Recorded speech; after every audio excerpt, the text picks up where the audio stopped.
What's up guys, it's Geiffenberg 2002 here, and today for this video it's going to be something a little bit different. I'm going to be going over some creepypastas. You guys have probably heard of them before. They're basically like ghost, quote-unquote ghost stories, but I guess you could say more creepier. But I'm going to read, how many? 5 ghost stories, and I hope you guys enjoy. So let's start off with the first story. I don't know what these are called. Some of them I do. Some have titles, some don't. Well, one of them doesn't have a title, so let's start off with that one.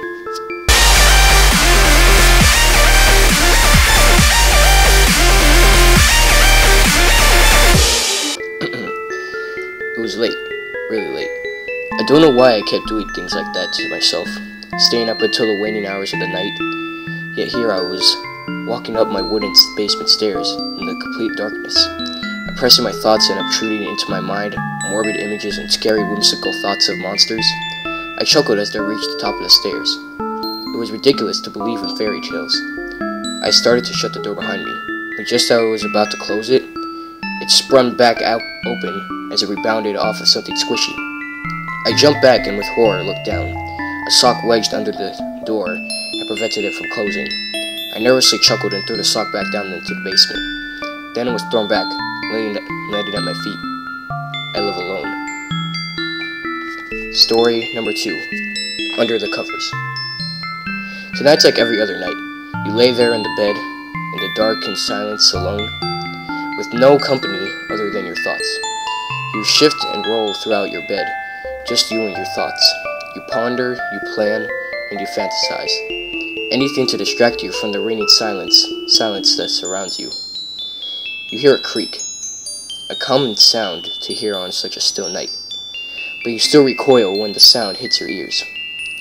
You hear this sound almost every night, but the sheer unexpectedness sets off a trigger in your head as paranoia takes over.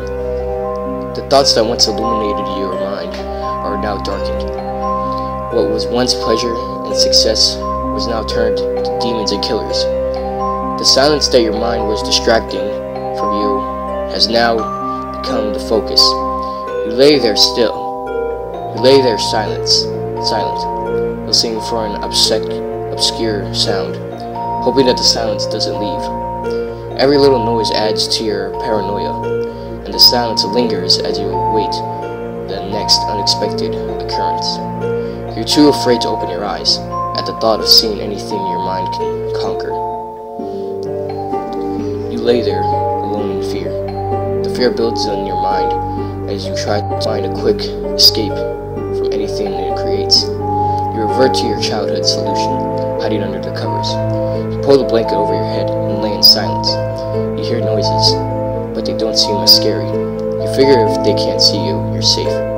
The heat builds up under your blanket, but you put up with it simply for the comfort it supplies. You begin to calm down and relax, and revert back to your usual logical self. It's just you and your thoughts again, alone, under your blanket. You think of how silly it was to get so scared and worked up over a silly little noise. Eyes closed, you lift the blanket off of your face as the build of heat is released. You breathe a sigh of relief and roll over, only to hear a deep, grating voice whisper, "Oh, there you are," as the sound of footsteps creeps towards your bed.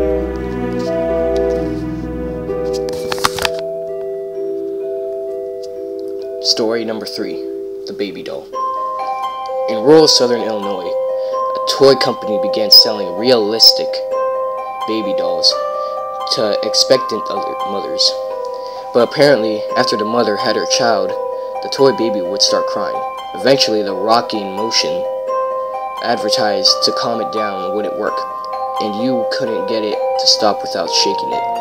Eventually, when it started crying, the parent would have to break it, and the beatings and thrashes would have to get harder and harder to get it to be quiet. The only thing that seemed to shut the baby doll up, permanently, was to bash its head against the wall, to destroy whatever mechanism triggered the baby. On more than one occasion, though, neighbors called the authorities to report child abuse, and when the police arrived, they found the bloody remains of infants smeared across the walls and the floor. In most cases, the mother couldn't understand why the police were there. She just, quote-unquote, got rid of the stupid doll. As she rocked a baby-shaped bundle in her arms.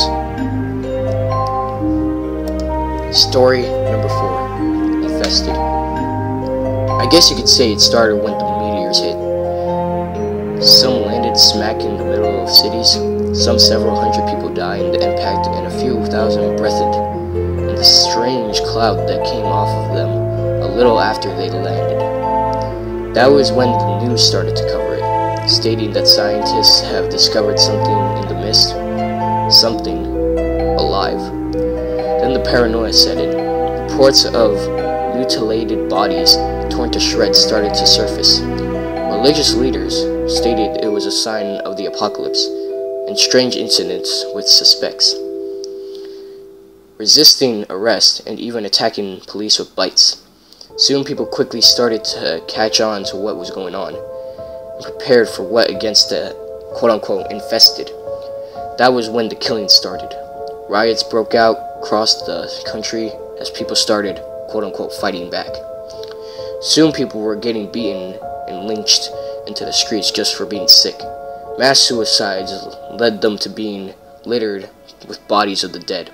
It was a shame no one listened to the part about those things in the mist dying when they came in contact with our air.